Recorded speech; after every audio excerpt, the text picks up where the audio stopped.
कारी यूनिस साहब मेरे भाई के दोस्त और लाहौर सदर में एक मस्जिद में खतीब और इमाम हैं। 1.5 साल कबल उनके जवान साल भाई को ब्लड कैंसर हो गया। मरीज आखिरी स्टेज पर था। लाहौर और इस्लामाबाद के तमाम बड़े अस्पतालों ने उन्हें लाइलाज करार दिया था, मगर कारी साहब ने हिम्मत नहीं हारी। बड़े बड़े उलमा कराम की खिदमत में अपने भाई को लेकर जाते, दुआ करवाते और दम कराते।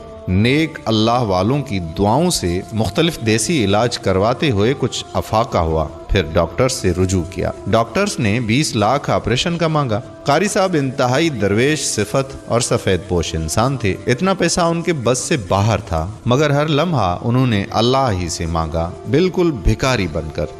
अल्लाह ताला ने गैब से उनकी मदद की और फिर कामयाब ऑपरेशन और कामयाब इलाज के बाद आज अल्हम्दुलिल्लाह वो सेहतमंद हैं। और ये सारी करामात अल्लाह समद वजीफे की हैं।